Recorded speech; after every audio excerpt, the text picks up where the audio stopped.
Oke, siap. Terima kasih. Selamat malam, sahabat Nalar. Senang bisa berjumpa kembali di Nalar Talk live Instagram di akhir tahun hari ini. Terima kasih kepada Mbak Fitri, Mas Januar, juga rekan Urpa yang sudah meluangkan waktu di tengah kesibukannya. Nah, live Instagram ini adalah agenda bulanan Nalar Institute, di mana kita akan bersama mengulas mengenai kebijakan publik dan pembangunan kontemporer tentunya. Nah, di edisi akhir tahun ini kita mengangkat refleksi akhir tahun dan outlook 2023 ini. Nah, ini menarik kita bahas ya, karena mungkin setiap orang akan berbicara, wah akhir tahun ini tempatnya merefleksi, apa capaiannya, apa tantangannya gitu kan.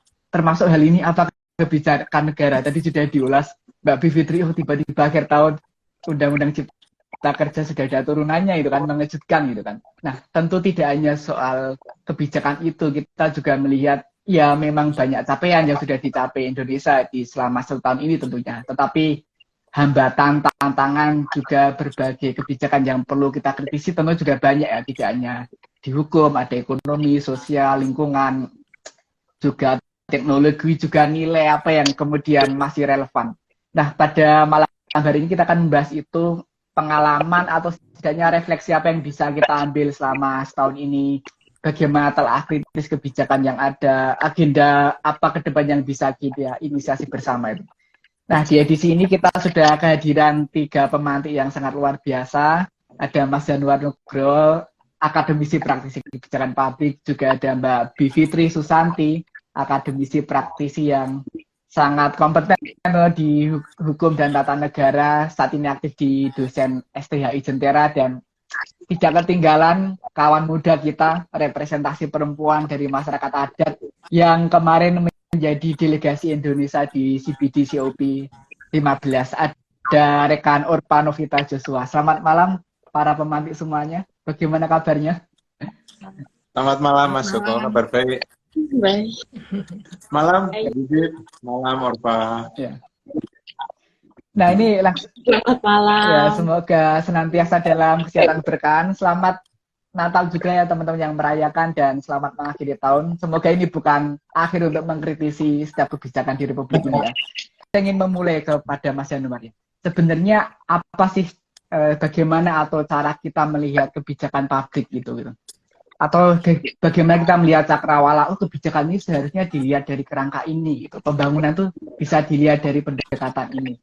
Buat pengantar kita mengkerangkai topik malam hari ini.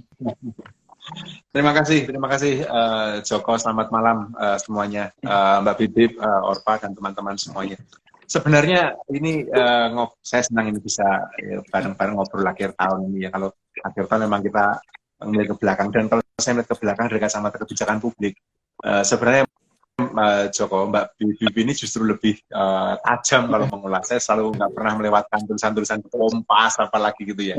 Tapi tahun 2022 ini saya kira memang banyak sekali kebijakan yang dikeluarkan oleh pemerintah, yang diambil oleh pemerintah, yang nampaknya memang kita perlu cermati. Memang sering orang mencermati dari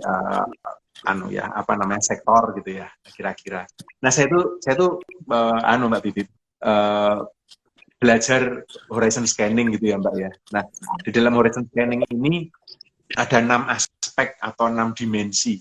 Jadi ketika ada sebuah kebijakan muncul itu, bagaimana kita melihat dalam 6 dimensi. 6 dimensi ini sering disingkat STEEPV, Mbak. STEEPV. Ini Orpa mungkin ini ilmu baru Orpa. STEEPV.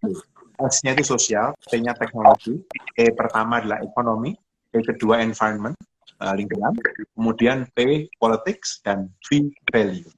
Nah, saya itu kalau melihat 2022 ya, Joko, Mbak Bibip, dan Orpa, saya itu mencoba melihat ini sebenarnya apa yang terjadi gitu ya. Hari ini saja kita dikejutkan ya. Tadi hari ini ada 2 kebijakan yang muncul. Pertama adalah Perpu Cipta Kerja, dan yang kedua adalah penghentian PPKM. Jadi PPKM sudah dicabut oleh Presiden, sudah nggak ada lagi PPKM. Nah, yang satu barangkali nyambung dengan soal ekonomi atau ekonomi politik gitu ya. Yang satu nyambung dengan kesehatan. Tapi saya kira kalau saya melihat, merefleksikan sepanjang 2022, berbagai kebijakan ini memang, ini catatan saya ya, satu, nampaknya heavy ke arah ekonomi, khususnya untuk mendorong growth, pertumbuhan gitu ya, biar cepat. Dan ini tidak mengherankan bagi saya. karena memang negeri ini perlu tumbuh dengan cepat. Nanti dampaknya apa nanti kita bicarakan nanti. Yang kedua adalah yang mengarah ke stabilitas politik. Saya mau dikoreksi kalau saya salah ya. Tapi stabilitas politik ini yang kedua, corak yang kedua. Jadi corak kebijakan pertama adalah kebijakan yang untuk mendorong growth, corak kebijakan yang kedua adalah untuk mendorong stabilitas politik, gitu ya. Secara spesifik barangkali yang ketiga yang saya pikirkan adalah nampaknya meresentralisasi peran negara atau pemerintah. Kita kan sudah 20 tahun yang desentralisasi ya kan.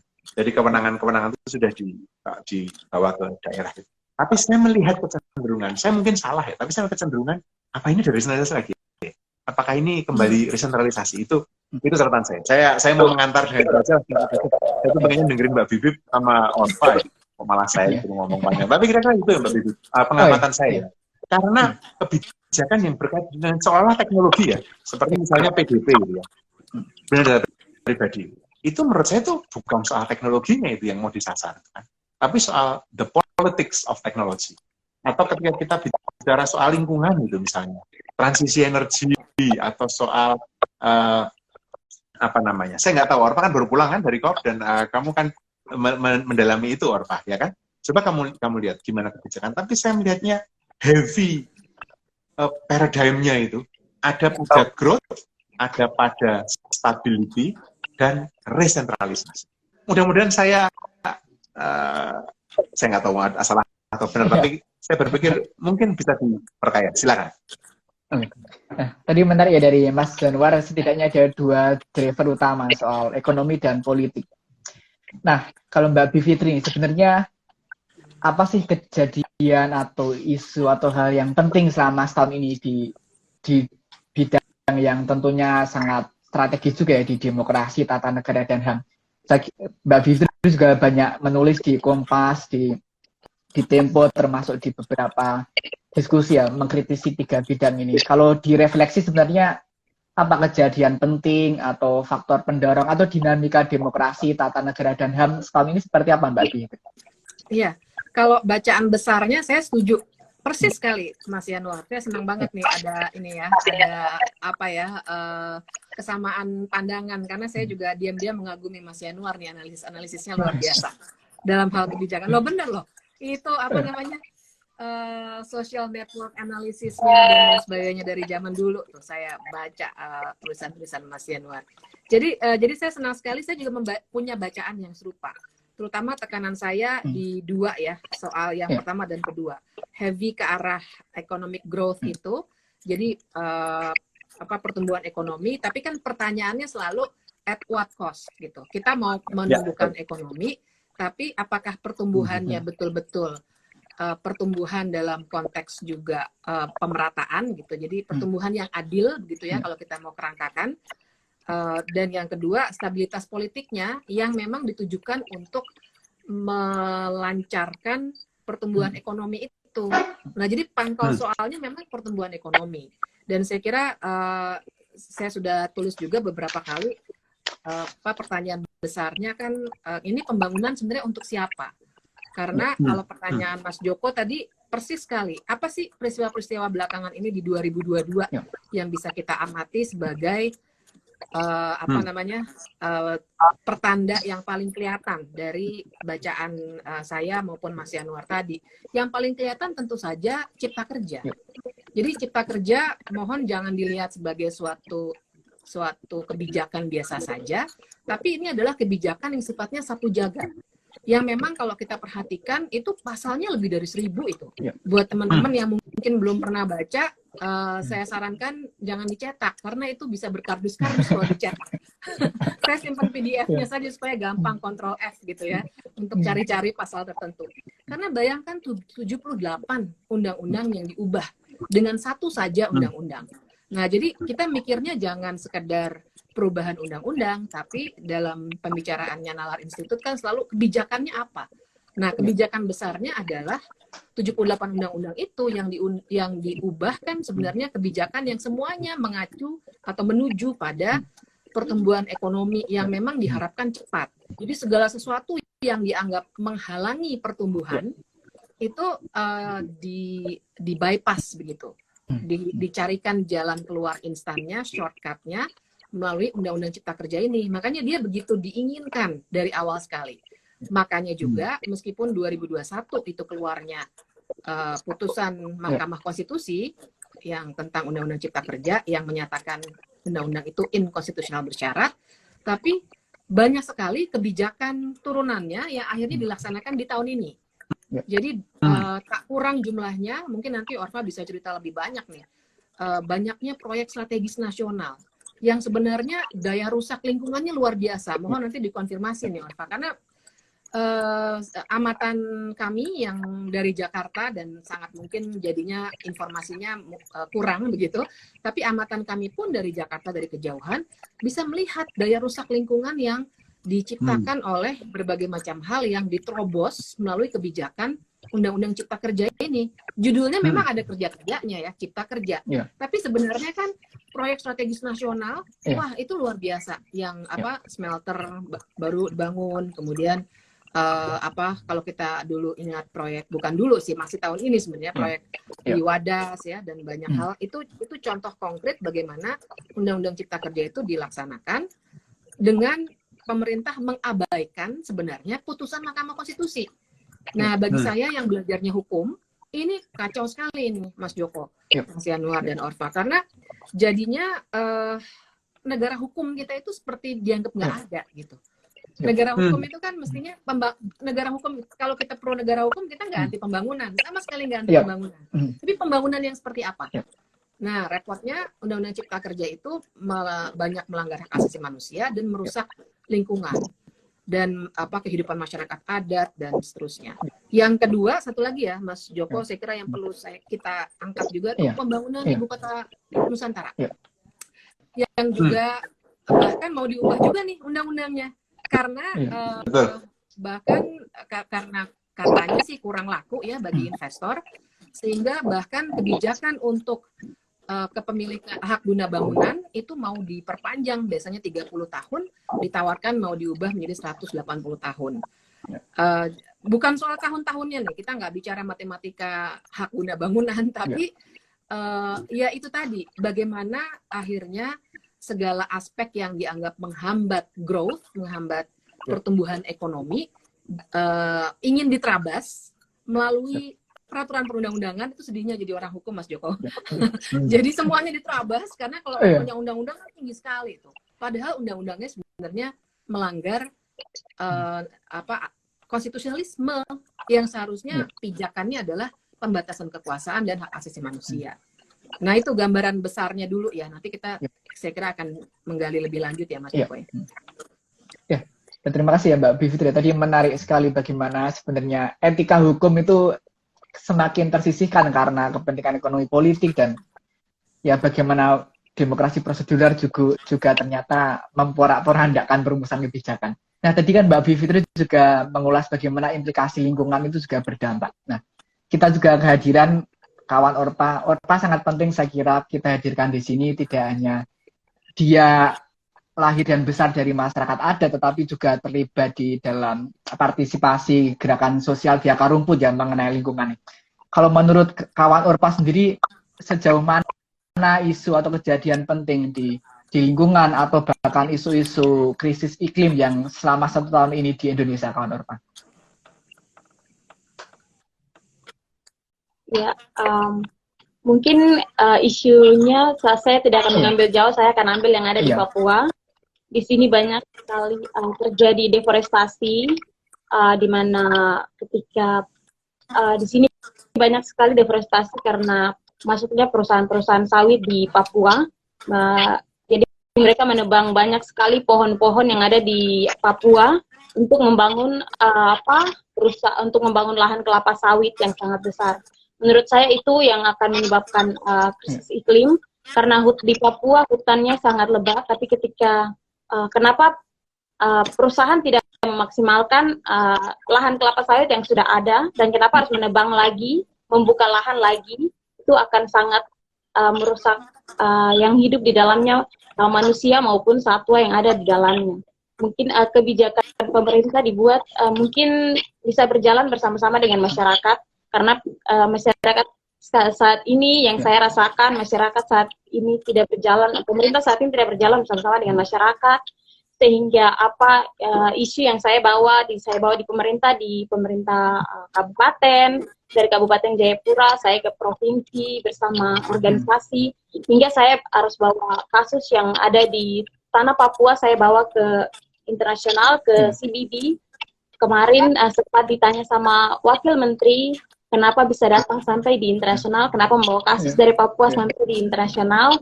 Saya bilang apa, ketika suara saya tidak didengar di negara saya sendiri, maka saya akan bawa kasus saya sampai di internasional, biar pemimpin dunia tahu apa yang terjadi sebenarnya di negara saya, apa yang sebenarnya terjadi di tanah Papua. Ya, kalau apa implikasi dari ini Orpa, kawan Orpa, soal tadi deforestasi, karena kawan Orpa kan juga hidup dalam komunitas masyarakat adat. Ya. Sejauh mana sebenarnya masyarakat adat ya paling nggak setahun terakhir ini dilibatkan dalam tadi upaya konservasi atau ya terlibat di kebijakan yang lebih partisipatif gitu?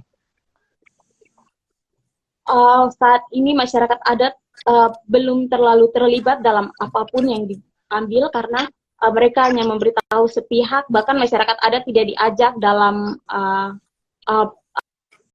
untuk diajak pemerintah bersama-sama begitu, tetapi pemerintah lebih memilih berjalan sendiri, sehingga masyarakat juga berjalan sendiri. Ketika saya di luar kemarin, saya melihat saya sendiri masyarakat adat. Saya memang tinggal di kampung, saya berbicara tentang masyarakat adat yang ada di Papua. Tetapi ketika saya melihat negara-negara yang lain, bahkan yang berdiri berbicara tentang tanah adat mereka, masyarakat adat mereka itu bukan orang-orang kecil, tetapi ada antropolog, ada lawyer, banyak sekali orang-orang besar. Itu membuat saya sedih, karena kenapa harus kami masyarakat kecil sendiri yang bersuara tentang tanah adat kami, tentang hutan kami. Kenapa kita tidak sama-sama dengan pemerintah, tapi pemerintah membiarkan kami jalan sendiri seperti itu. Jadi masyarakat adat, implementasinya masyarakat adat sangat tidak dilibatkan dalam apapun keputusan yang pemerintah buat. Nah, kalau tadi kita melihat atau mengulas dari Mbak Fitri atau juga kawan Orpa, kan ada gap dari keterlibatan tuh ya Mas Januar ya. Nah, sebenarnya kenapa ini bisa terjadi, atau kalau kita mengulas sejauh mana sih harusnya kebijakan publik ini diterapkan gitu. Mungkin Mas Januar bisa menceritakan atau setidaknya memberikan refleksi gitu. Orpa, saya mendengar dengan mencermati sangat seksama tadi yang kamu ceritakan tadi ya, dan sebenarnya ada rasa sedih juga ya. Nggak didengarkan di negara sendiri, harus keluar, kamu harus ngomong di sana begitu ya.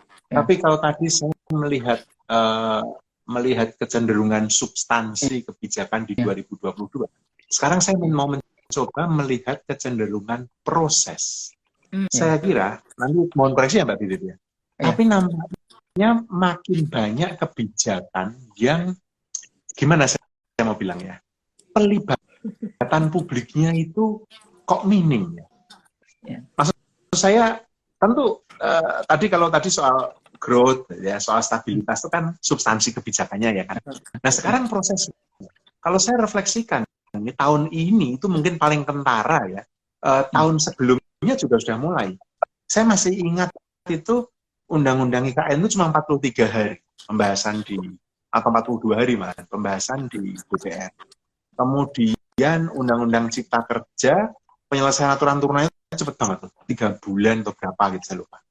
Kemudian Undang-Undang KUHP juga kritik orang adalah pelibatan.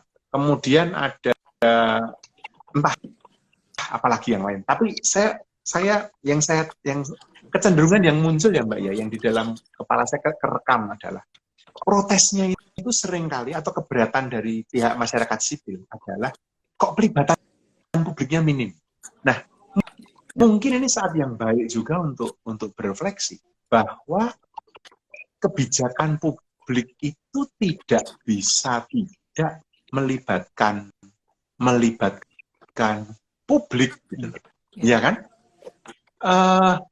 Dan itu nggak bisa, ini ada yang nulis di Zoom, hadir di Zoom dianggap sebagai keterlibatan dalam pembuatan kebijakan kilat. Ya Saya enggak, juga harusnya nggak ketawa begitu. karena itu, benar. Iya, iya. Saya itu pernah, saya nggak ngerti gimana saya mau menceritakan ini ya, tapi begini. Ada satu sesi, saya lupa itu untuk undang-undang yang mana gitu ya, yang isinya konsultasi publik, tapi kemudian dibuka oleh eselon 1, entah dirjen, entah deputi begitu, kemudian ada 3 orang pembicara gitu, masing-masing 1/4 jam, sudah 45 menit, kemudian 15 menit untuk publik yang datang gitu. Iya. Yang menurut saya ini bukan konsultasi publik kalau seperti itu. Nah, mungkin ini saat refleksi yang baik ya. Kalau ini yang tadi Mbak Bibip, saya baca tadi, saya senang Mbak, terima kasih ini akhir tahun dapat bacaan dari Mbak Bibip yang Cipta Kerja Perpu tadi. Kan UU itu waktu itu ditolaknya itu kan karena prosesnya ya Mbak. Betul. Proses yang tidak publik ya. Kemudian oleh MK dianggap tidak konstitusional, sekarang dijadikan Perpu. Dan bahkan tanpa konsultasi publik ya kan. Nah, maksud saya jadi termenung begitu. Kalau kita memang mau sungguh menjadi negara yang dewasa gitu ya. Pemerintahnya dewasa, istilahnya Joko tadi apa, demokrasinya substansial gitu ya, bukan prosedural gitu. Nampaknya memang jalan yang panjang dan memang nggak gampang melibatkan publik itu mesti serius. Ceritamu tadi Orpa mengenai masyarakat adat membuat saya jadi kepikir. Sekarang ini saya kan sedang mengedit buku ini, buku pertama mengenai IKN ya. Jadi ada beberapa chapter gitu Mbak Bibip. Nah, salah satu chapternya itu cerita mengenai suku Balik namanya. Ada, saya nggak tahu apakah Anda tahu atau tidak. Di sana, di lokasi IKN, yang ternyata suku itu tidak diajak bicara ketika titik nol itu dibangun. Nah, ini satu contoh menurut saya. Kita tahu memindah IKN harusnya nggak mengulangi masalah dengan Jakarta ya kan. Di Jakarta itu Betawi itu dipinggirkan itu atau terpinggirkan, saya nggak tahu atas katanya aktif atau pasif ya, terpinggirkan atau dipinggirkan. Tapi nyatanya Betawi tersinggir dari proses pembangunan Jakarta, jadi marginal gitu ya. Saya berharap sih misalnya seperti IKN nggak akan begitu ya. Atau yang sekarang terjadi di tempatmu, Orpa. Papua itu kan tanah kaya itu ya. Setelah emas, Orpa, saya nggak tahu kamu mengikuti atau tidak, ke depan adalah hidrogen. Hidrogen itu akan menjadi sumber energi baru. Pulau yang punya sungai-sungai besar, itu di tempatmu, Orpa, di Papua. Jangan sampai, misalnya, kebijakan untuk transisi energi menuju hidrogen itu misalnya, tidak melibatkan kalian, tidak melibatkan masyarakat adat. Keuntungannya tidak dinikmati juga oleh warga Papua. Jangan sampai yang kemarin-kemarin terjadi itu terulang lagi gitu. Itu selalu concern saya, tapi ini refleksi akhir tahun ya. Saya tidak mau akhir tahun kita gloomy gitu ya. Tapi tadi saya bicara substansi begitu, terus prosesnya begini.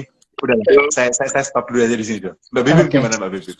Iya, menarik. Nah, kalau Mbak Bivitri, tadi kan kadang stabilitas politik kan kerap kali membatasi ruang-ruang ya, apalagi kita di hadapan pada organisasi masyarakat sipil yang sebenarnya hari ini mulai terkonsolidasi tapi harus menghadapi intervensi, represi. Nah, sebenarnya apa implikasi terhadap tata kelola atau tata kenegaraan gitu Mbak Bivitri? Iya, jadi dari segi proses memang parahnya begini. Jadi IKN itu contoh yang paling baru ya, karena kita bicara refleksi 2022 dan paling kelihatan. Karena dia memang kan diundangkannya Januari 2022 tuh. Betul, hanya hitungan minggu, dan waktu itu sebenarnya kalau kita perhatikan itu juga akhir tahun. Jadi sebenarnya secara proses sebenarnya pembahasannya itu cuma sekitar 3 minggu, itu nggak sampai 43 hari. Dan contoh sekali ini catatan juga dari apa yang dibahas oleh Orpa tadi. Waktu itu tuh waktu saya sudah mulai berdebat waktu itu dengan tim dari Bappenas juga, dan saya ingatkan, loh ini bagaimana kok nggak ada partisipasi publik, nggak, masyarakat adat itu nggak diundang. Nah kemudian yang jawabannya adalah, oh kami sudah mengundang ahli Mbak, ada 30 ahli. Loh, ahli itu bukan orang yang punya pengalaman. Dia ahli bisa ratusan buku jadi referensi, tapi dia tidak punya pengalaman sebagai masyarakat adat. Dia tidak tinggal di situ. Itu bukan tanah dia. sehingga perspektifnya akan sangat berbeda. Nah, jadi kecenderungannya memang tahun ini, jadi nggak hanya undang-undang IKN ya, teman-teman saya kira mesti menyorot juga undang-undang tentang pembentukan peraturan perundang-undangan, itu 6 hari dibahasnya loh. Ya. Dan isinya itu memasukkan metode omnibus, supaya nanti undang-undang Cipta Kerja mudah untuk direvisi sesuai perintah Mahkamah Konstitusi misalnya. 6 hari, bayangkan.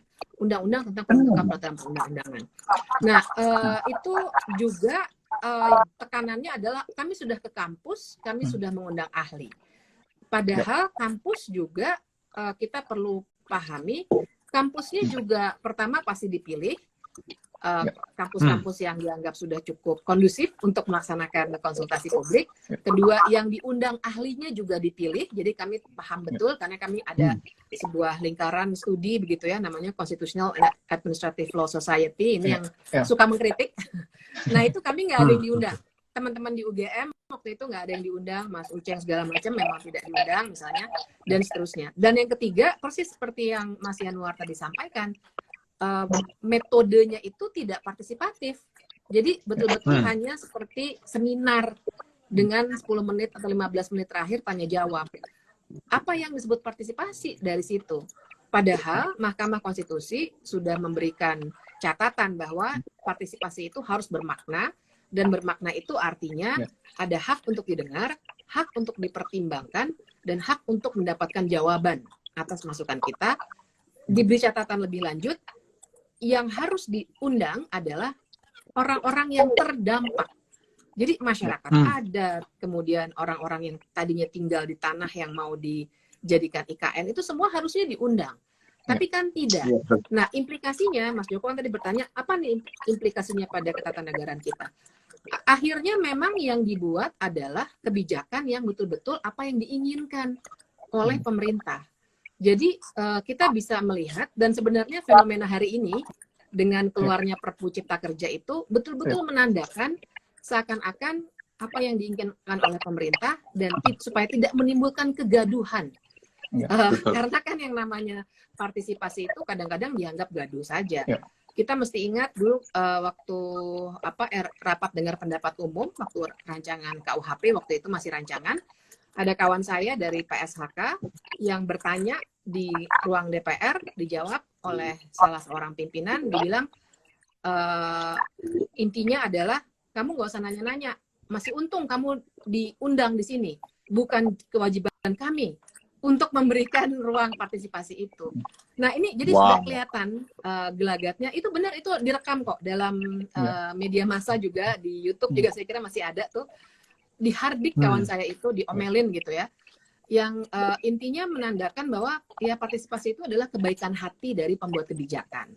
Nah ini loh cara pandang yang keliru, dan implikasinya tentu saja adalah akan makin banyak kebijakan kita yang akan dibuat dengan cara-cara yang seperti itu, yang tidak melibatkan masyarakat terdampak, dan akibatnya adalah secara substansi dia tidak akan mampu untuk mengadopsi atau merekam apa yang dibutuhkan di lapangan oleh ya Orpa dan kawan-kawan begitu ya, yang sebenarnya paham betul di tanahnya ada apa, dan selama ini mereka hidup dari situ dan seterusnya, itu tidak dianggap, dan partisipasi, dan ini makin parah di lapangan juga makin parah karena kebijakan yang pro pertumbuhan ekonomi itu kan, misalnya nih banyak sekali, tadi saya lihat ada kawan saya juga sudah join ini, yang teman-teman yang suka naik gunung di Pangrango misalnya, itu sekarang mau dibangun geotermal.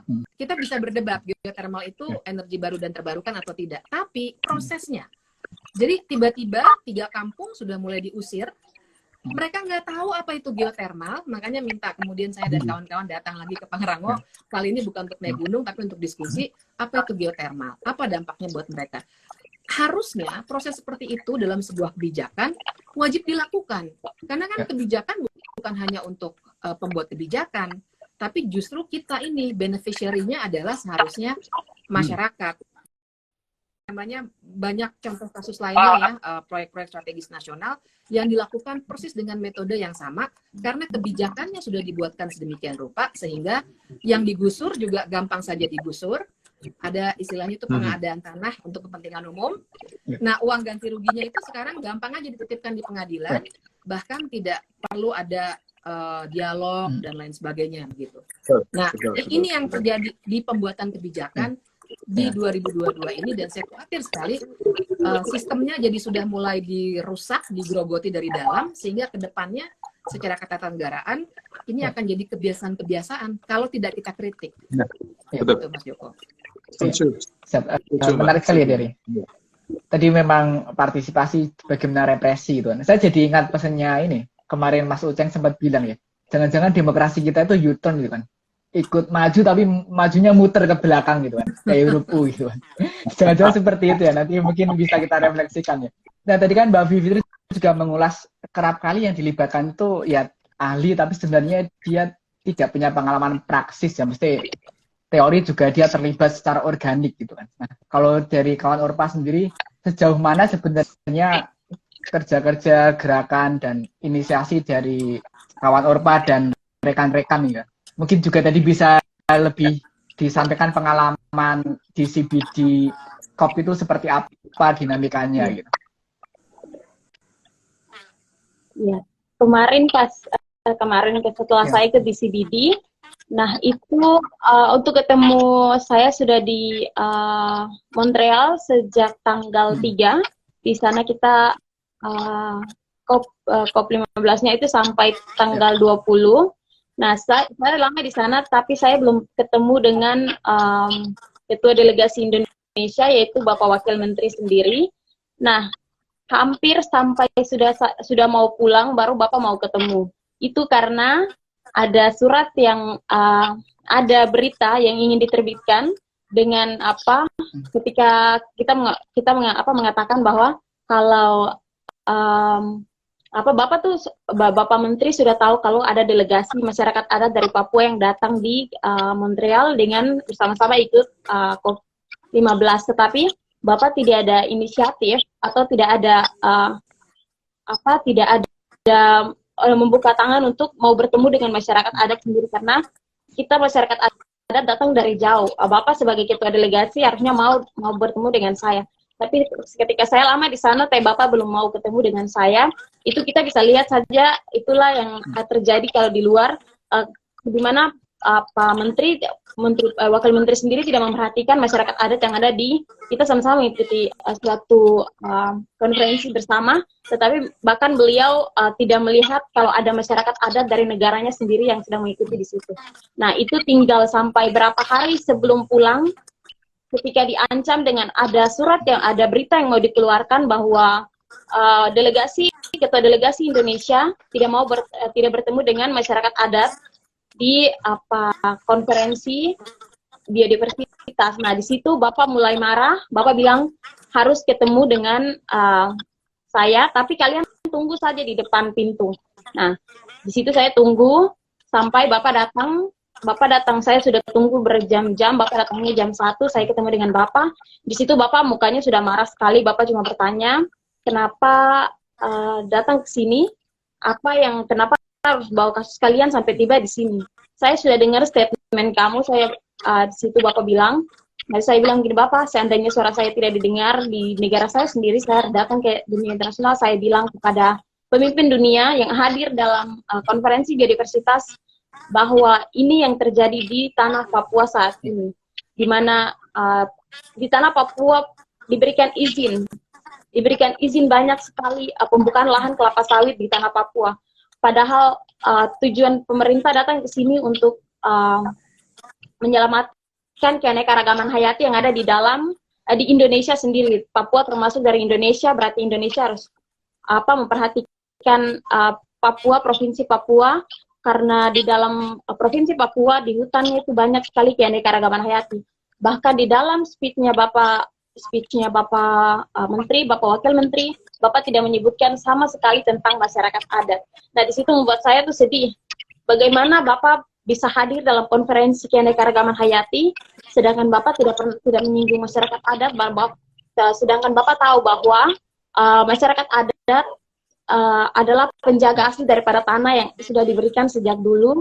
Nah, kami kami lebih tahu bagaimana cara menjaga hutan dan tanah kami lebih tahu cara mengelolanya.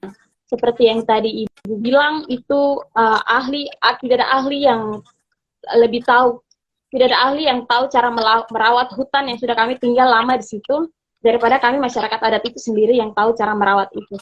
Nah, di situ bisa teman-teman lihat kalau implementasi pemerintah tidak memperhatikan kami di luar negeri, bahkan kami sama-sama mengikuti kegiatan yang sama tapi tidak dilihat sama sekali, sehingga kami hampir mengeluarkan berita yang membuat beliau marah sehingga beliau mau ketemu dengan kami, tapi saya lihat beliau tidak tersenyum. Di situ dalam hati saya bilang, apa Bapak bukan orang Indonesia? Setelah saya orang Indonesia suka tersenyum, kenapa Bapak tidak senyum dengan saya gitu. Nah, di situ saya tertawa sendiri, saya bilang, wah Bapak bukan orang Indonesia, kenapa tidak senyum dengan saya? Yeah. Dan saya datang dari jauh, berjam-jam saya naik pesawat dari Papua sampai tiba di Kanada. Tapi Bapak lihat saya seperti menganggap sepele sekali dengan saya datang dari jauh. Bapak bilang, Bapak sampaikan bahwa nanti surat-surat yang kalian sudah, aktivitas apa saja yang sudah kalian lakukan di tempat dengan organisasi, bisa laporkan kepada saya, nanti saya akan menekan ke ini. Tapi kami di sini terus melakukan aksi damai di pemerintah kabupaten untuk karena kami melihat, kami ketemu di lokasi pembukaan lahan tersebut itu masih terjadi ilegal lagi, masih penebangan hutan itu secara ilegal. Nah, di situ diberikan izin kepada perusahaan itu PT Permata Nusa Mandiri sekitar 16.000 hektar lahan hutan adat tanpa persetujuan dari masyarakat adat itu sendiri. Sampai sekarang pembukaan lahannya tahun ini sudah kurang lebih dari 100 hektar lahan sudah dibuka. Nah, di situ kami marah, kami terus datang dan melakukan aksi damai ke pemerintah daerah untuk kami bilang segera mencabut izin tersebut. Tetapi pemerintah seperti menganggap kami itu tidak ada, suara kami mungkin terdengar seperti istilahnya nyamuk ya, cuma lewat di telinga saja, tapi tidak ada tanggapan apa-apa, mungkin akan dipukul atau dipukul atau dibunuh gitu. Jadi itu yang saya rasakan di sini. Saya rasa seperti suara kami masih belum didengar sampai saat ini. Mungkin karena Natal, jadi mungkin setelah Natal nanti akan ada aksi selanjutnya, mungkin aksi damai akan kami terus lakukan kepada pemerintah untuk menekan pemerintah supaya mencabut izin. Nah, di CBD sendiri saya mengeluarkan statement bahwa pemimpin dunia harus menekan pemerintah Indonesia untuk segera mencabut seluruh izin di tanah Papua, biar kembalikan tanah adat kami kepada kami masyarakat adat, biarkan kami mengelola itu sesuai dengan kearifan lokal kami. Karena seperti kalau saya kembali kepada apa yang Bapak bilang tadi tentang hidrogen, saya bangun pagi, di depan rumah saya ada salah satu air paling terkenal, kalau di Papua mereka biasa bilang dengan Kali Biru. Nah, saya bangun pagi, saya melihat Kali Biru di depan mata saya. Apalagi Bapak bilang tadi tentang hidrogen, di situ saya dengar, tapi hati saya sedih sekali. Saya masih bisa lihat itu beberapa tahun ke depan. Tetapi ketika pemerintah tidak mendengar apa yang suara saya saat ini, saya khawatir dengan Kali Biru saya saat ini. Saya berpikir bahwa di luar negeri sendiri saya bertemu dengan teman-teman pemuda. Mereka, bahkan pulau mereka tidak ada, tapi mereka membayangkan itu di dalam pikiran mereka dan mereka melawan pemerintah. Tapi kita di Papua, kita punya pulau, kita masih bisa melihat hutan yang sangat luas. Tetapi bahkan ketika kami ingin berjuang tentang kita dan tanah kami, bahkan tidak diperhatikan sama sekali. Padahal di dalamnya itu terdapat banyak sekali satwa dan hewan endemik lainnya. Seperti kemarin saya lihat di sini, saya lihat burung merak, saya bilang burung merak bisa saya ditaruh di situ, tapi kalau ketika mereka melihat burung cendrawasih dengan bulu yang seperti emas, mereka akan tahu bahwa di Papua bulu cendrawasih disebut sebagai identitas orang Papua. Mereka melihat bulu cendrawasih yang seperti emas, mereka akan tahu bahwa kekayaan di Papua seperti bulu cendrawasih yang berwarna seperti emas. Terima kasih, tadi menarik sekali ya keterlibatan kawan Urpa di forum-forum global. Saya kira ini partisipasi anak muda yang bisa kita jadikan inspirasi juga selain substansial tadi ya. Dan tidak melulu misalkan partisipasi itu juga di parlemen ada alternatif lain ketika memang itu perlu dilakukan. Nah, ini sudah ada 3 pertanyaan di kolom komentar. Buat sahabat nalar yang juga akan berbagi gagasan, juga bertanya, sangat diperkenankan sekali. Sebelum bertanya dilarang negara gitu kan. Nah, ini ada Dita. Ini ada rekan Dita nih. Tanya ke Mas Januar. Sebenarnya sejauh mana pemerintah itu menganggap penting partisipasi publik ini gitu. Karena keterlibatan organisasi masyarakat sipil atau akademisi kerap kali kan hanya formalitas. Nah, selain menambahkan pertanyaan dari rekan Dita ini, misalkan kita Mas Januar ke Singapura kan punya model foresight ya, yang dia yang diundang itu justru yang mengkritisi pemerintah gitu kan, oposisinya gitu kan. Nah, dari Mas Januar sendiri seperti apa menjawab ini dari rekan Dita ini? Ini ada 2 lagi, ada kawan Agung dan kawan Hanifah. Mungkin nanti untuk kawan Orpa dan juga Mbak Bivitri ini dari Mas Januar sendiri, dipersilakan. Oke. Terima kasih. Sejauh mana menganggap penting? Ini pertanyaannya saya kira realitasnya seperti apa gitu ya. Karena kalau sejauh mana menganggap penting, saya kira on paper penting. Tapi kan sekarang masalahnya adalah apa yang dianggap penting itu terwujud nggak? Seperti itu. Cerita dari Mbak Bibip dan dari Orpa tadi itu menunjukkan bahwa partisipasi itu sangat formalistis ya jadinya. Jadi sangat jadi sangat superficial gitu kan. Yang penting sudah datang, yang penting sudah ikut Zoom, yang penting sudah dikonsul atau dikirim email gitu kan. Padahal kan partisipasi nggak begitu ya.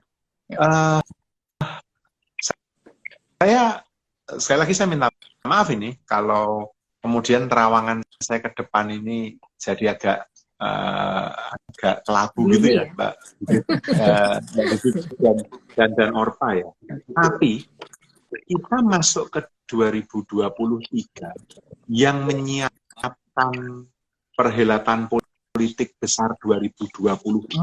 Tahun 2023 itu sudah jadi tahun politik.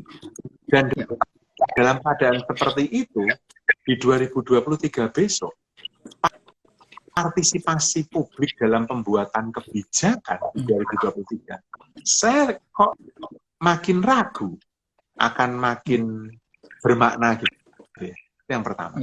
Yang kedua, justru nanti di tahun politik 2024 pas kampanye, kan pemilunya Februari ya kan, 2024 ya, itu berarti mulai akhir 2023, publik itu kan didengarkan itu untuk diberi janji-janji ya, agar milih gitu kan. Tapi setelah kepilih, apakah yang dijanjikan dipenuhi itu hal yang lain lagi. Saya tadi mendengar cerita Orpa tadi, saya jadi kepikir ya, memang nampaknya memang nggak bisa menunggu diberi kesempatan. Nampaknya memang masyarakat sipil itu memang harus mengkonsolidasikan diri dan merebut kesempatan itu, menciptakan kesempatan itu, mengorganisir diri, mendesak pemerintah. Mungkin memang nature-nya begitu ya, lama-lama saya mikir ya.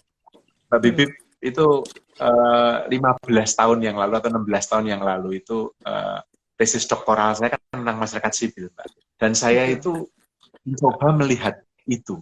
Sekarang setelah 16 tahun saya pikir-pikir lagi, kok balik ke situ ya? Itu mengapa kemarin dalam tulisan saya di Kompas 2 kali saya mengangkat tema soal konsolidasi masyarakat sipil. Ceritanya Orpa tadi itu membuat saya makin yakin. Kalau kita nggak mengkonsolidasikan diri, kalau kita tidak memperkuat diri sendiri, mengkonsolidasikan diri sebagai masyarakat sipil, ya kan kayak gini terus itu loh, Mbak Bibip dan Orpa ya. Itu sekaligus menjawab tadi, apakah penting? Jawabannya iya penting. Tapi memastikan bahwa itu benar terjadi, itu hal yang lain. Dan karena itu, menurut saya, kelompok masyarakat sipil, termasuk masyarakat adat, termasuk media yang independen, termasuk akademisi yang independen, bukan akademisi yang tempelan ya, yang sering dipakai untuk ngecap gitu aja ya. Enggak. Itu menurut saya memang perlu mengorganisir diri, perlu mengkonsolidasi diri.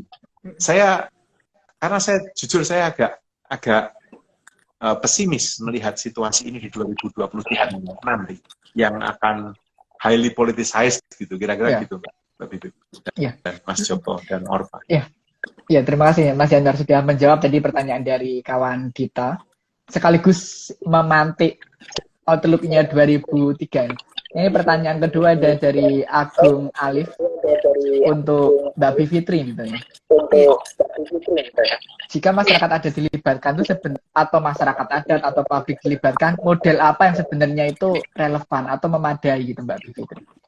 Iya, saya sekalian jawab itu tadi saya baca penting saya kira ditanggapi itu dari Hanifah ya. Ya, sekalian Hanifah ya. Panduan. Nah, ini kan ada kaitannya ya. Saya kira begini, persoalannya sebenarnya bukan di persoalan teknis tuh. Persoalannya adalah kalau kita pinjam terminologi yang sering dipakai tuh kalau HAM tuh ya, unwilling sama unable. Sebenarnya unwilling. Bacaan saya begitu.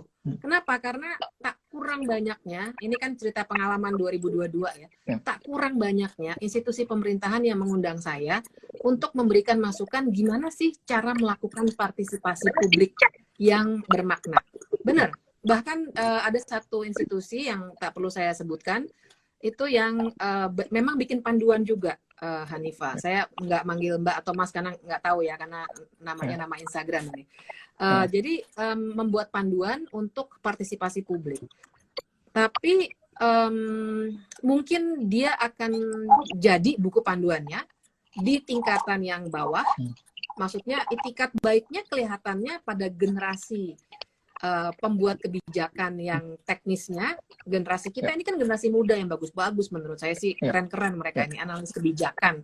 Saya sering sekali ngasih training untuk analis kebijakan itu di bawah apa gitu jabatan fungsional kalau di pemerintahan kita. Mereka bagus-bagus aspirasinya. Tapi pada akhirnya yang membuat keputusan politik adalah orang-orang yang memang tidak mempelajari soal analisis kebijakan dan tidak mempelajari soal bagaimana seharusnya kebijakan dibuat, tapi soal bagaimana politik itu dipenuhi. Janji-janji politik itu dicoba untuk dipenuhi hanya sekedar performanya mereka saja untuk kepentingan pemilihan berikutnya. Sehingga akhirnya panduan-panduan, keinginan dari para analis kebijakan itu di pemerintahan nih saya bicarakan. Kalau di masyarakat sipil lebih banyak lagi yang bersetuju dengan itu. Tapi pada akhirnya dinihilkan oleh politisi yang levelnya memang yang ngetok palu itu mereka.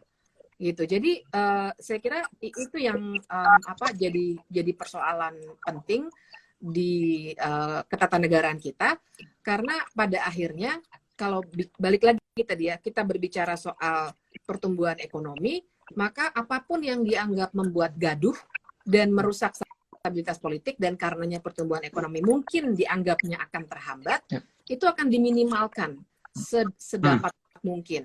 Sehingga partisipasi juga akan sangat dipinggirkan.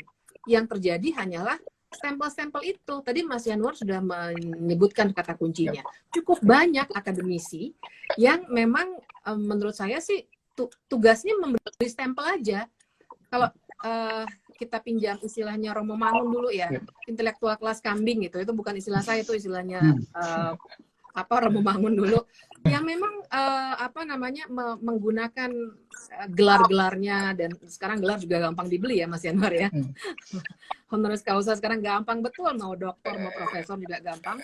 Itu tapi yang pun punya gelar betulannya juga dalam posisi memberi stempel aja.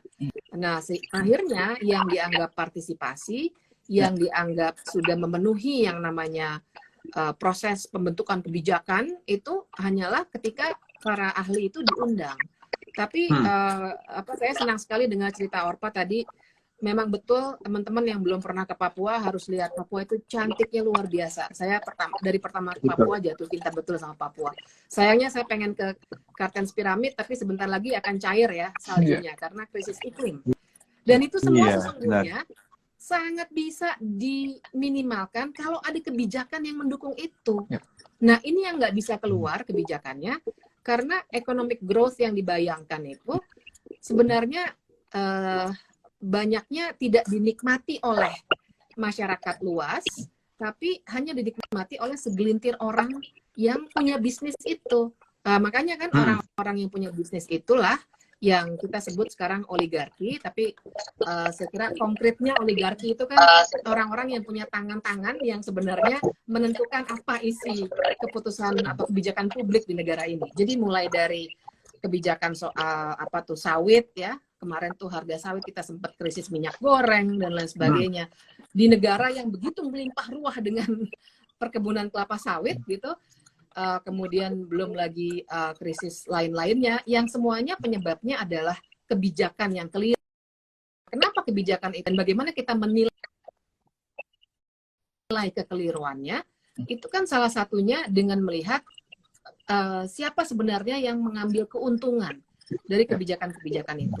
Nah, kalau dilacak semuanya akan kelihatan bahwa yang namanya economic growth itu masuknya ke kantong-kantong sebagian orang itu saja.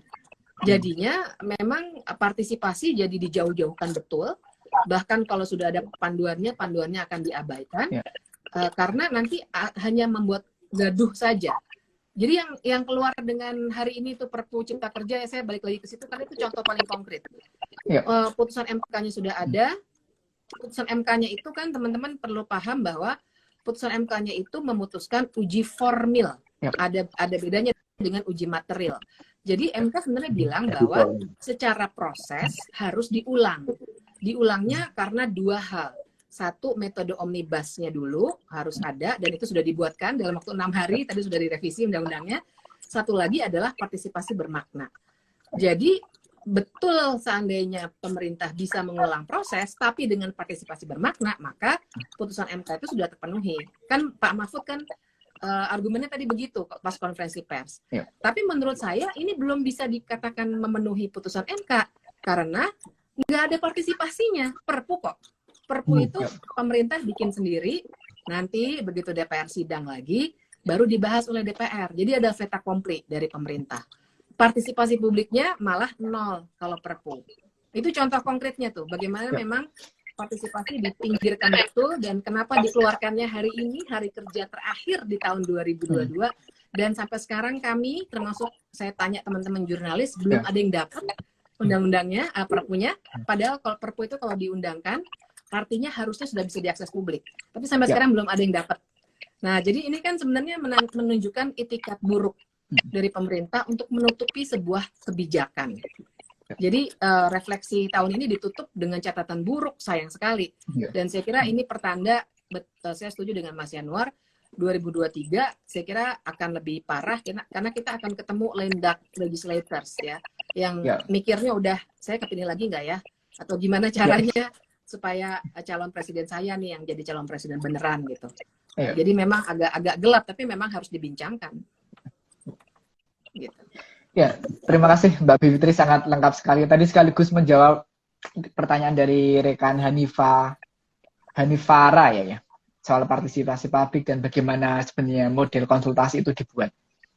Nah, ini sekaligus pertanyaan Agung tadi sebenarnya juga relevan juga untuk dijawab oleh kawan Orpa ya.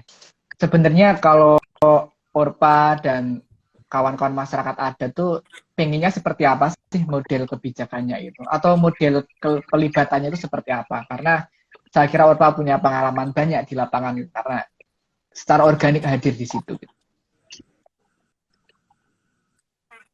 Iya, menurut saya kebijakan kalau ketika pembuat kebijakan ingin membuat kebijakan, setidaknya libatkanlah kami masyarakat adat, karena tidak mungkin aturan itu dibuat tanpa ada kami.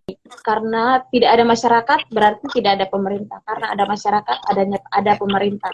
Nah, ketika pemerintah membuat kebijakan harus libatkan masyarakat, karena membuat kebijakan itu untuk kami ikuti bersama-sama kebijakan itu. Nah, tapi ketika pemerintah membuat kebijakan tapi tidak melibatkan kami, berarti kami ini dianggap apa kami cuma sepihak saja. Kenapa tidak membuat negara sendiri aja, atau tidak mungkin membuat kebijakan tidak ada masyarakat. Karena ada masyarakat, makanya aturan itu dibuat. Nah, kemarin di kesepakatan yang dibuat di Montreal kemarin, itu yang diikuti memang itu ada hak dan peran masyarakat serta pengetahuan masyarakat adat diakui di COP15.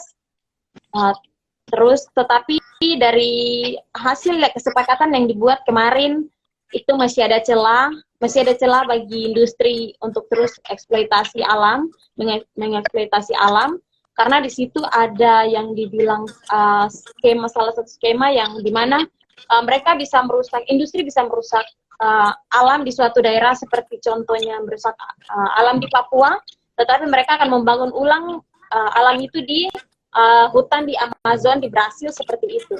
Nah, itu menurut saya itu akan sangat merugikan. Itu hasil yang kemarin, kesepakatan yang kemarin yang sudah disahkan di Montreal kemarin seperti itu menurut saya itu sangat merugikan, itu akan sangat merugikan masyarakat adat sekali, merugikan banyak jiwa, banyak manusia, bahkan bukan manusia saja, tetapi apa yang hidup di dalam hutan itu sendiri, bahkan bukan hutan dan satwa semuanya akan dirugikan karena dari kebijakan yang dibuat di Montreal kemarin itu masih ada celah untuk industri terus mengeksploitasi alam, karena kebijakan itu ada salah satu skema yang dibuat, mereka akan merusak salah satu alam tapi mereka akan membangun ulang tetapi di tempat yang lain. Nah, itu menurut itu sangat tidak benar, menurut saya sangat tidak benar. Kenapa tidak membuat sesuatu yang saling menguntungkan? Kenapa harus ada salah satu yang dirugikan daripada keputusan itu?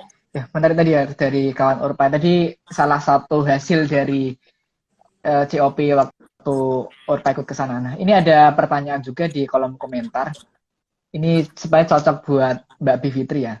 Nah, di dalam kekuasaan kehakiman kan ada yang namanya judicial activism dan restraint gitu ya. Pertanyaannya, apakah dua judicial ini itu merupakan faktor yang menyebabkan perbedaan pendapat di dalam MK dalam memutuskan undang-undang Omnibus Law? Tetapi sebelum Mbak Bivitri menjawab ini, saya tadi tertarik melihat argumentasi Mbak Bivitri bahwa ternyata kerap kali melakukan pelatihan terhadap analis kebijakan muda, anak-anak muda ini cukup cerdas dan punya nalar kritis ya di dalam kelembagaan sektor publik, tetapi mereka tidak terlibat atau relasi kuasanya timpang. Nah, saya pengen geser ke Mas Januar dulu, setelah ini Mbak Bivitri bisa menjawab soal judicial review tadi. Sebenarnya sejauh mana sih Mas Januar ketegangan di antara kebijakan itu? Atau sebenarnya kebijakan itu tegangan tarikannya itu apa saja gitu?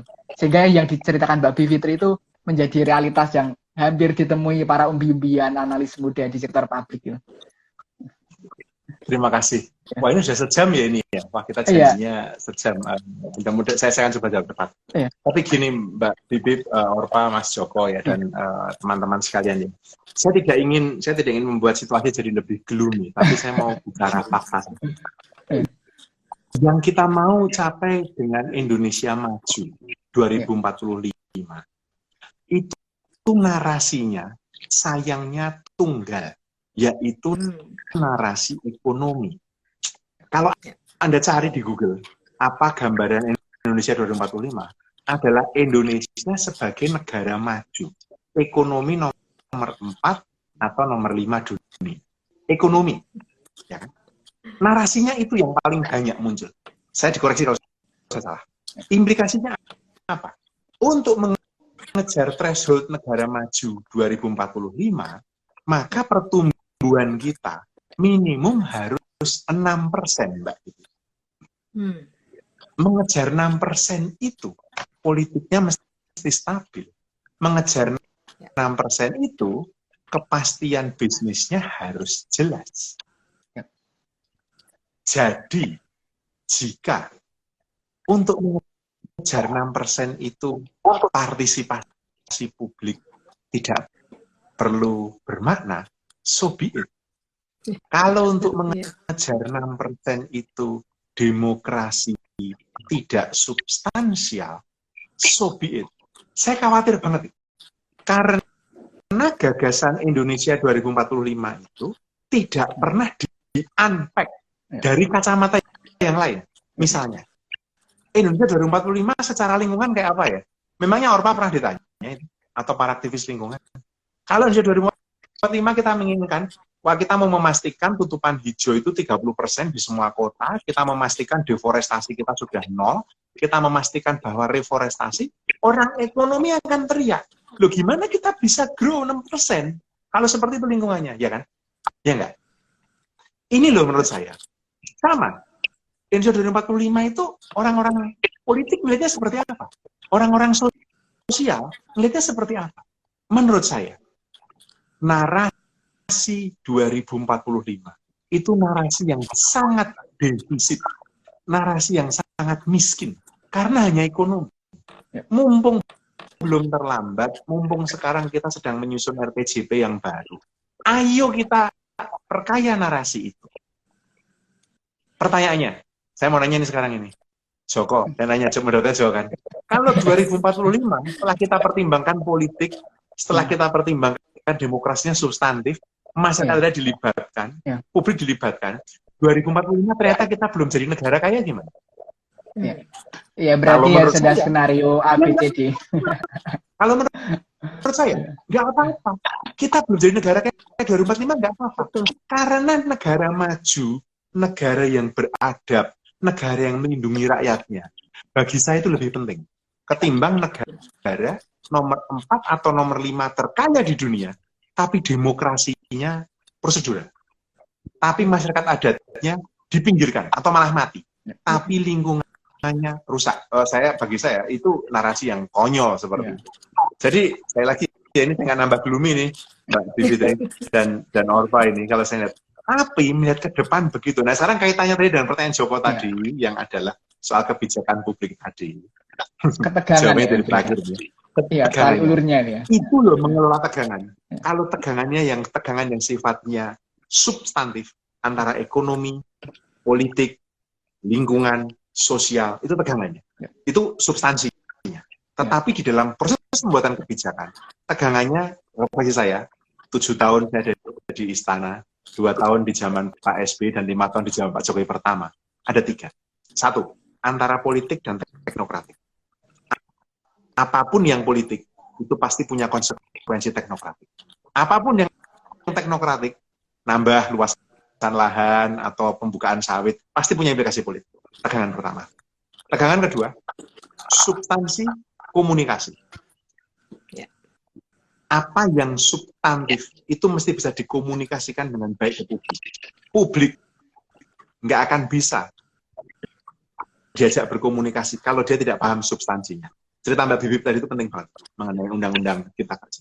Dan yang ketiga, kepentingan elit dan kepentingan rakyat banyak, populis. Ini 3 tegangan. Pembuat kebijakan nggak bisa memilih salah satu. Dia akan terpaksa kadang-kadang bergayut ke sana, kadang-kadang ke sini, kadang-kadang ke sini, kadang-kadang. Tapi menurut saya itu 3 tegangan. Tapi back tadi, itu mengapa saya merasa, mari kita perkaya narasi 2045 sebelum terlambat. Saya beneran sedih itu ceritanya Orpa tadi, saya mikir, wah enggak bisa. Kalau 2045 hanya ngejar jadi negara kaya, tapi masyarakat adatnya tiba-tiba hilang, itu gimana Mbak Bibi? Sudah nggak ada lagi suku anak dalam, sudah nggak ada lagi teman-teman, karena semuanya sudah hilang gitu kan. Well, I cannot live with that. Menurut saya loh ya, menurut saya. Terima kasih Mbak Yan. Tadi ada 3 tegangan sekaligus merefleksi dari realitas yang diceritakan Mbak Bivitri dan kawan Orpa. Nah ini ada 2 pertanyaan sekaligus ke Mbak Bivitri nih. Tadi kan soal judicial activism dan restraint, sama dari Yergo kepada Mbak Bivitri, sebenarnya metode gerakan sosial apa yang bisa membuat pemerintah itu membuka diri terhadap kritik. Jadi 2 pertanyaan penutup ini untuk Mbak Bivitri. Yang kedua berat banget tuh pertanyaannya. Jadi saya yang pertama dulu deh. Saya pengen denger jawabnya Mbak Bivitri. Wah ini jagoannya sebenarnya Mas Yanuar dan Orpa yang tahu di lapangan. Nah, jadi saya mau masuk menjawab pertanyaan yang pertama dengan masuk ke economic growth tadi tuh. Ini nyambung sekali dengan pernyataan Mas Yanuar tadi soalnya. Jadi kebanyakan dari pemerintah dan politisi mengincar yang namanya Indonesia menjadi negara maju itu ukurannya adalah pertumbuhan ekonomi. Tapi pertumbuhan ekonomi itu kan sebenarnya menyembunyikan hal-hal yang ada di balik itu. Menyembunyikan fakta misalnya apakah jurang antara yang paling kaya dengan yang miskin di Indonesia itu besar atau tidak. Menyembunyikan soal misalnya angka tingkat kematian ibu melahirkan, menyembunyikan banyaknya orang-orang yang tidak punya pekerjaan ataupun pekerja informal.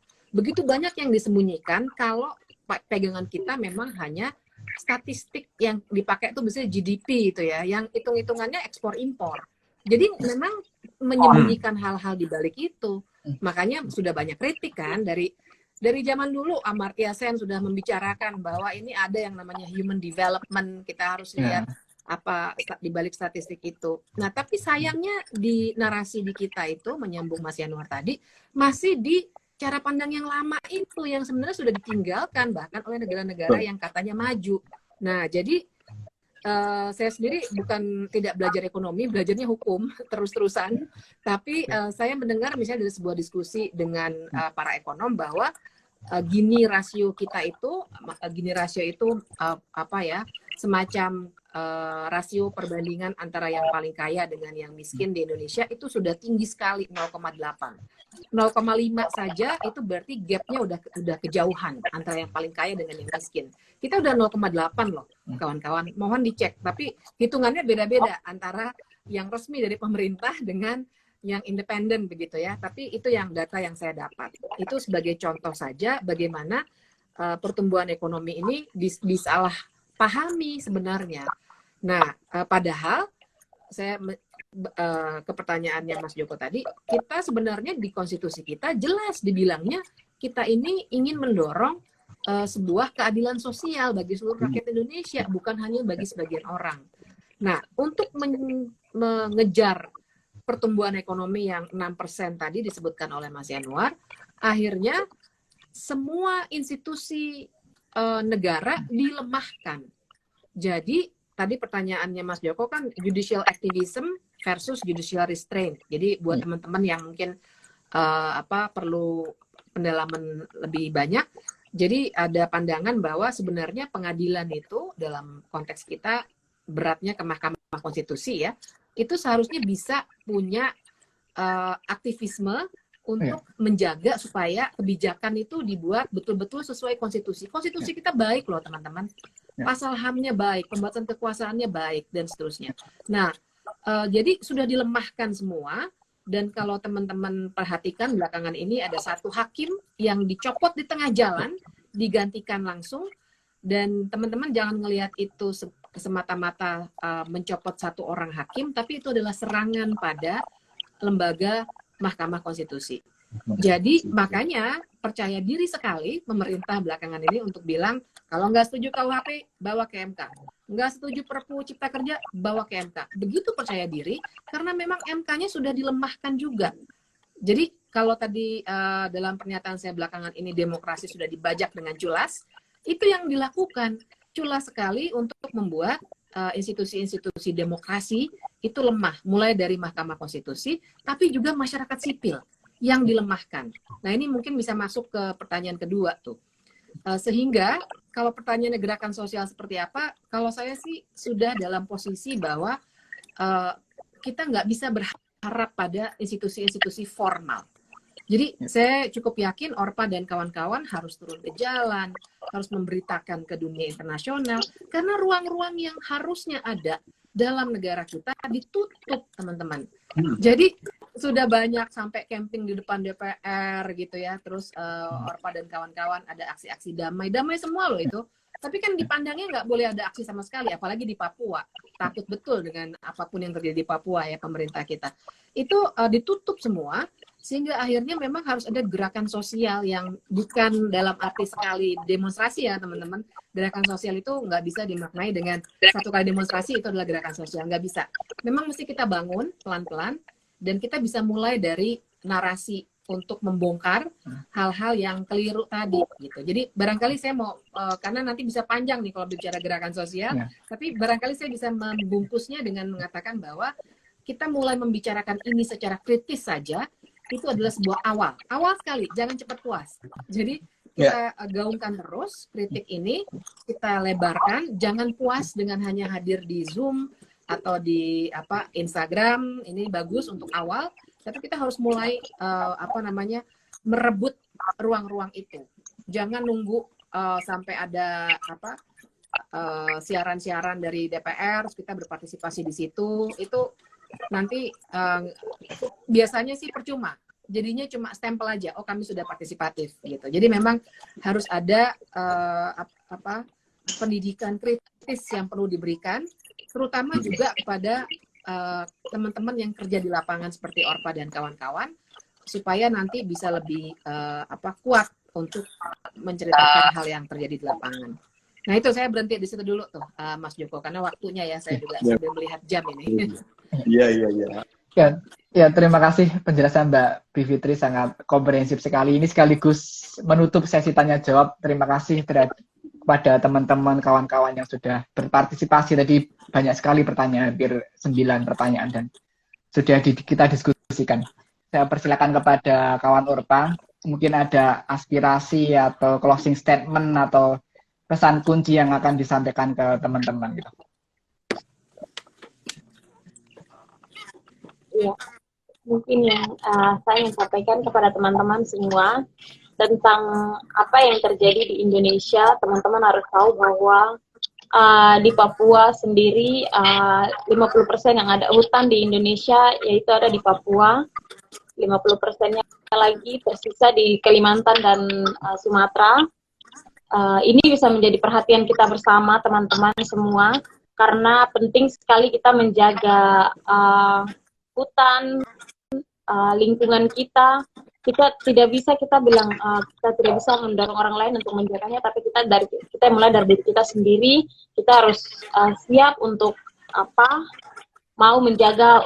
Kita bilang ke diri kita sendiri bahwa hutan dan lingkungan ini saat ini saya bisa menghirup udara segar, berapa tahun ke depan saya ingin tetap menghirup udara segar ini, maka itu saya harus menjaga ini tetap ada gitu.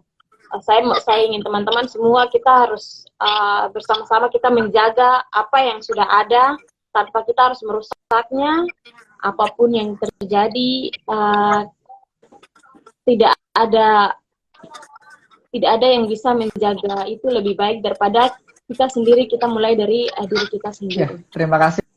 Penutupnya dari kawan Orpa Novita Joshua. Ini adalah perempuan muda representasi masyarakat adat Namblong, Papua.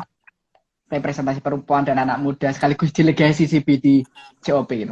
Terima kasih sekali kawan Orpa, semoga terus punya keterlibatan di kerja-kerja untuk lingkungan dan partisipasi masyarakat adat. Nah, selanjutnya kepada Mbak Bivitri, mungkin ada pesan atau closing statement untuk sahabat nalar yang terlibat diskusi pada malam hari ini. Dipersilakan. Iya, jadi dari 2022 ini kita bisa melihat bagaimana institusi-institusi demokrasi dan negara hukum kita tuh dibajak. Makin kelihatan di 2022. Yang saya sebut dibajak itu paling tidak 4 deh. Pertama, DPR-nya sudah lemah sekali ya, karena 82% anggota DPR itu koalisi pemerintah, dan makin akan kocar-kacir lagi di 2023 nanti. Kemudian KPK-nya sudah dibunuh duluan di 2019, tapi 2022 makin kelihatan kan teman-teman. Bahkan sekarang banyak sekali politisasi untuk kasus-kasus korupsi pun banyak dipolitisasi sekarang. Yang ketiga tuh masyarakat sipilnya juga dilemahkan sekali, ancaman-ancaman hukum, ancaman peretasan, doxing dan lain sebagainya. Dan sekarang ujung 2022 kita bisa lihat MK-nya juga dilemahkan. Jadi semua institusi dibajak, tapi saya nggak mau menutup dengan menimbulkan rasa frustasi belaka kepada teman-teman. Saya justru mau mengakhirinya dengan bilang bahwa justru kita mesti lebih semangat nih. Artinya memang ruang-ruang bagi masyarakat sipil, bagi pembuat kebijakan yang lebih baik, pembuatan kebijakan yang lebih baik itu mesti direbut. Dan itu artinya kita memang mesti membangun sama-sama soal nalar kritis kita untuk bisa melihat apa yang sesungguhnya terjadi. Jangan mudah percaya pada kebijakan yang dibuat oleh pemerintah. Maksud saya gini, karena sekarang ini kan rapi betul. Semua itu secara legal formal. Makanya saya paling sedih Mas Joko, Mas Yanuar, Orpa, sebagai orang hukum. Sedih sekali karena semuanya tuh legal. Jadi kalau pertanyaannya prosedural belaka ditanya ke saya nggak bisa bilang itu salah. Karena dibuat begitu rapi. Makanya kita harus kritis. Kita harus lihat betul itu pengambil keuntungannya sebenarnya siapa dan siapa sebenarnya yang dirugikan. Nah, kita mulai dari situ, kita bangun kesadaran-kesadaran itu bareng-bareng supaya justru nalar kritis kita terbangun, makin banyak anak muda seperti Orpa yang bergerak di lapangan dan kita rebut ruang-ruang pembuatan kebijakan itu. Itu Mas Joko. Ya, terima kasih Mbak Fitri, sangat tegas sekali merawat nalar kritis dan keterlibatan di kebijakan. Tadi kalau Orpa kan melanjutkan apa yang sudah kita punya tentunya untuk keberlanjutan tadi. Nah, terakhir dari Mas Januar, mungkin mau memberikan closing statement dan sekaligus key message, pesan kunci di penutup diskusi Nalar Institute pada akhir tahun ini. Dipersilakan. Terima kasih Joko, Orpa dan Mbak Bibip. Terima kasih tadi refleksi dan take away tadi ya. Saya hanya mau meneruskan sama Mbak Bibip tadi, terakhir tadi. Situasi yang ya kelam ini ya. Kalau saya boleh melihat ini memang ini akhir tahun ini tidak kita tutup dengan sesuatu yang dalam kerangka kebijakan publik ya. Ini banyak sekali catatan-catatan kritis. Untuk tidak mengatakan catatan gelap lah ya, catatan kritis. Tetapi saya kira yang bisa kita lakukan ke depan, karena kita adalah bagian dari masyarakat sipil, selalu, saya ulangi berkali-kali tanpa pernah bosan, konsolidasi diri, konsolidasi masyarakat sipil. Kita butuh jauh lebih banyak orang-orang lagi seperti Orpa, seperti Joko, akademisi yang kritis seperti Mbak Bibip ini, kita butuh banyak banget. Tapi bukan hanya butuh banyak orang, tetapi orang-orang yang mau bergerak bersama. Saya jadi ingat tulisannya Gramsci itu ya, dulu, tentang intelektual organik yang refleksi dia di dalam Prison's Notebook itu. Dunia akademik kita ini sudah tercerabut gitu ya, dari akar sosial kehidupan nyata masyarakat itu. Dan saya kira itu karena di sini saya yakin ada cukup banyak teman-teman yang punya afiliasi intelektual begitu. Saya ingin mendorong jadilah intelektual yang terlibat. Kamu Orpa, kamu sebentar lagi lulus ya kan? Kamu kuliah sekarang di sana. Jangan hanya mengejar jadi sarjana, tapi jadi sarjana yang mau terlibat. Mbak Bibip ini menurut saya dari lama ya Mbak ya terlibat ke sana, ya, terlibat langsung. Jadi satu pesan saya hanya, atau bukan pesan lah ya, ini catatan akhir tahun ya, konsolidasi masyarakat sipil. Itu satu-satunya yang secara aktif bisa kita lakukan sebagai masyarakat sipil menghadapi 2023. Kita bisa menengok jendela itu ya, kemudian melihat ada mendung gitu kan, lalu kita berandai-andai, nanti hujan nggak ya gitu ya, kalau hujan gimana ya gitu. Kalau saya, daripada menerka-nerka nanti hujan atau tidak, saya melakukan apa yang bisa saya lakukan. Apa? Ambil payung. Kalau hujan, saya buka payung. Kalau enggak ya sudah. Daripada menerka-nerka, 2023 kan kayak apa ya pemerintah ya. Udah tahu kan kita kan petanya sekarang ini. Mendung bergelung. Udah. Payungnya ada. Adalah konsolidasi masyarakat sipil. Itu aja. Selamat tahun baru semuanya. Terima kasih Mas Januar sudah menutup tadi dari kawan Orpa, Mbak Fitri, juga teman-teman yang sudah hadir di malam hari ini. Tentu tadi saya tidak akan menyimpulkan, sudah kita bisa refleksikan bersama tentang tantangan dan hambatan. Dan yang paling penting sebenarnya kalau merangkai benang merah dari kawan Orpa dan Mbak Fitri sama Mas Januar, masa depan itu tidak diperkirakan, diprediksi mendung atau hujan, tapi mari kita bentuk bersama-sama seperti itu. Terima kasih, selamat malam, sampai jumpa di diskusi Nalar Institut selanjutnya. Sebagai komitmen diseminasi, diskusi ini akan kami rilis di Instagram dan kanal YouTube. Terima kasih, sampai jumpa dan selamat berakhir pekan, akhir tahun, tetapi bukan akhir dari keterlibatan kebijakan. Selamat malam dan sampai jumpa. Ya, terima kasih. Terima kasih, Mas Joko. Terima kasih, terima kasih, Orpa. Terima kasih. Sudah jam 11 malam di sana, Orpa ya. Aduh, mohon maaf. Oh iya. Ya, makasih. Ya, terima kasih. Terima kasih ya. Terima kasih. Terima kasih sudah menyaksikan video ini. Semoga kita bisa menemukan makna dan pemahaman yang lebih dalam bersama Nalar.